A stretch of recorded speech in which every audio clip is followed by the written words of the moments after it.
இன்றைக்கி இந்த வீடியோவில் நம்ம நர்சரியிலேருந்து வாங்கிட்டு வரக்கூடிய ரோஜா செடிகளை வீட்டில் நம்ம எப்படி மெயின்டைன் பண்ணலாம் அப்படின்றத பார்க்கலாம். இப்போ பாருங்கள், இந்த செடி நம்ம நர்சரியில் இருக்குது. இதை பார்க்குறப்ப ரொம்ப அழகாக இருக்குது.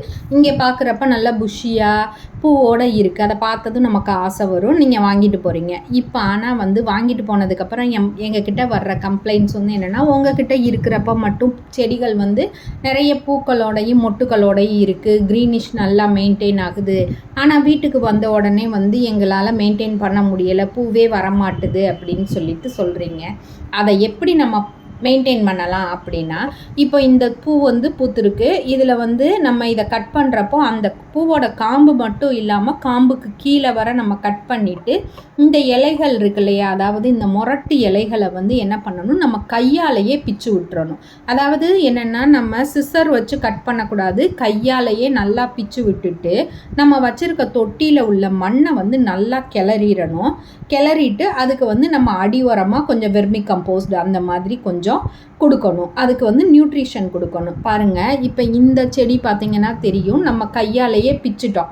பிச்சதுக்கப்புறம் பார்த்தீங்க அப்படின்னா, அந்த ஒவ்வொரு கணு இருக்குது பார்த்திங்களா, அதுலேயும் புது தளவு வந்திருக்கு பார்த்திங்களா, அந்த தெரியுதா? இந்த மாதிரி புது தளவு எங்கெல்லாம் வருதோ அதில் எல்லாம் நமக்கு புதுசாக மொட்டுக்கள் வர ஆரம்பிக்கும்.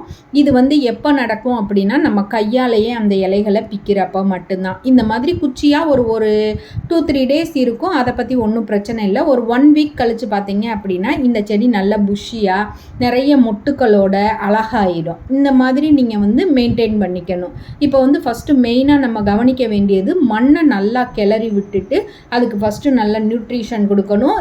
திரும்ப அந்த முரட்டு இலைகளை கையில் பிச்சு விடணும். இப்போ இந்த பூ இருக்குன்னா பூவோட காம்புக்கு கீழே நீங்கள் தண்டோடு சேர்த்து கொஞ்சம் கட் பண்ணி இந்த மாதிரி மெயின்டைன் பண்ணிங்கன்னா ஈஸியாக உங்களாலையும் மெயின்டைன் பண்ண முடியும். நர்சரியிலேருந்து வாங்குகிற மாதிரியே உங்களாலையும் மெயின்டைன் பண்ண முடியும். இந்த மாதிரியான நிறைய கார்டன் டிப்ஸுக்கு நம்மளுடைய பசுமை தோட்டம் நர்சரி பேஜை ஃபாலோ பண்ணிக்கோங்க. தேங்க்யூ.